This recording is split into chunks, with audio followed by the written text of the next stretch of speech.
Sana baby, I say, could you say do some maybe? Or the four. And the dear question now, Brassia Consul. Okay, Romans chapter 12, verse 1. The Bible says, and Yano. Mijina nyankopo mobro hu power cho se metum fu se mumfo mu nipadwan se we se aforbo etiase me mankan shim ye wo mete Islam adum bi na so me so by the grace. Okay, Titus chapter 3 verse 3 and 4 and 5 no kan ka by the grace me na me wa cheche mu ahimye nu Kristo na me ni chafa man na ndwene ho da. Because of Oko Quran was Idina Sirat al-Mustaqim, Sirat al-Lazina alhamtu alayhim, Gairum Magadubi alayhim wala duame. John 14:6 was Mena no Kwanam Kwano, Ubinko Ejaninjay. This one I'm so. Acts 4:12 was a dini nisuru ni asasiasa with the menipa. Send the Pambejedi, that is Christ Jesus. We are Cremoni, and ya Allah and we are Chianko, and then Muhammad. Talking about the Christ, searching ube huno, boom, ube bi. Revelation chapter 3 verse 20. Was imagine punuchi boom.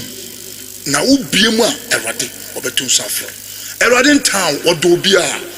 Odasuya diboye ni kwa Yesu do. Romans chapter 5 verse 8. Was ya dasuya diboye for Christ be woman be no mi no. Me mankan shim, manko Bible school adumbi na someso. Se membeje na wo tifo na menka Kristo na hinye ni tumi ne kese na wonwade Yesu aban ni nsam this time what ya homa bro konya se ube Yesu na popo ube hwehwe wo kra ho kwaje wo kan Luke chapter 19 ma bi afani Zacchaeus wo yetugini wo ya ameroba na wawe Yesu Kristo wote ne nka okofuru achimdua Yesu ri twam no wote nsa frɛ ne Zacchaeus yentam na sifo nipa bebre didi na tem sister enka kire ma ho beselo bijina nyankopo mobro hu power to me tufo me maswahwe satisfy it. Jesus is the Lord.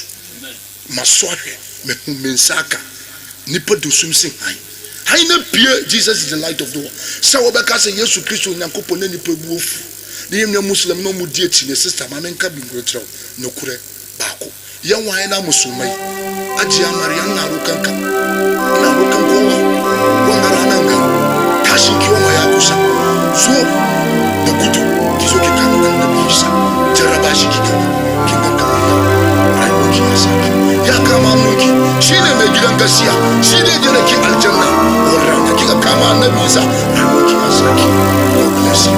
Kika Romans chapter 12 Romans chapter 10 verse 2 verse 9 was why we pay kakasi Yesu Kristo na andani fufu obeje asema mimi nimepata anata mimi ajidini mimi ya Kristo mimi ya Kristo empire kasa medimiti kasa endada Yesu Kristo bijidi so ye nyankopɔ me bɔne nti na obaye me kwaje nti na wo sɔre firi wufu Awurade hu me mɔbɔ boa me men kwanna na betima som na manyegiraba usane woni munyama me no wakudide wo yinwe ewe Yesu Kristo di muti adom nti amen mamen ka dance yi nkyira wo mentwa nto so ta mame bra to nwum osori amenwa eboki ibo nam se abrante wi Awurade hu nsa won so na me hu se ta ma ya bu Yesu Kristo ye twa ne ti prayer na nim ase tu ya no me hu se Yesu yi kyira me te se video nam se I give you glory bra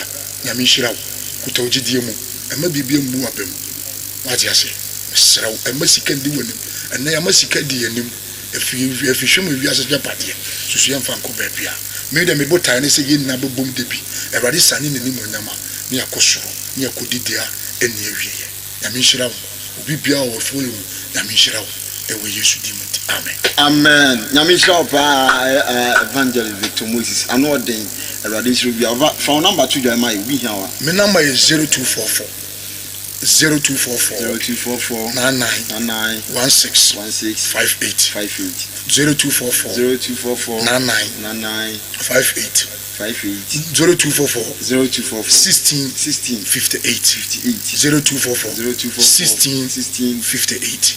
My name is Evangelist Victor Moses. Now, nipa bebele frame me for debate. Me menye debate. Ade ba ko empesa wo Jesus is Lord. Ujidie wanje dia oye nyame. Revelation 21 verse 6 and Revelation 1 verse 8. Was many alpha ni omega. Me na mano no o frame me no beti nkomo. Yaka Kristo ayendie mu ewe Yesu dim. amen amen papa obo number no bi asignal me say a big came kakra the obo the last one 0244 0244 99 16 58 0244 99 16 58 mami ni adanse enu ametewo metewo na everybody try spiritus tv na den e koso se me nim se everybody dem mepe ba kwa everybody fa so of family bi gisu emi bi gina wona o se me nua eba iti me nim na na eni bi ni sha wono so di kan hu betata ba ina me nim se kwa me nim no enti ehse ye na ye bom ye shetere me ma ya min shira opa say oso everybody afa so ma konya me nim se diboye ni sachera kwa abofo mpimpim ye de edi usie ya min shira o brazo so ya min shira o everybody ntu nkwa mu so wanya okase with Jesus Christ di muti amen sanna ma de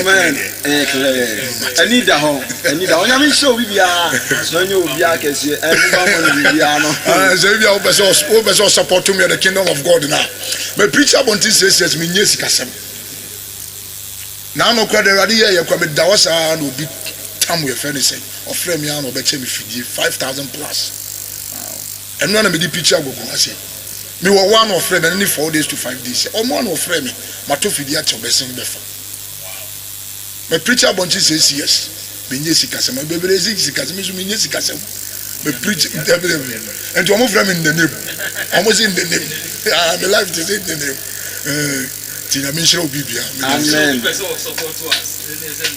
oh so person support me the kingdom of God now number 02 number no 0244 99 16 58 okay 0244 99 16 58 Fred mobile money so fafa so nyame chira o Fred me o kwa send ya say Tairu Mohammed na wo so incremodi old card no ubomi o boy a bidine baba beda so Radisha number no team say we use ache Radisha mo no nyo bi akesi on say me kai say mo for 1 minute ah you go 30 minutes and no tin say mo on evangelist for ni dey say we just say hu mo no ba sa no dia no mo dey ko sa Radisha we dey musia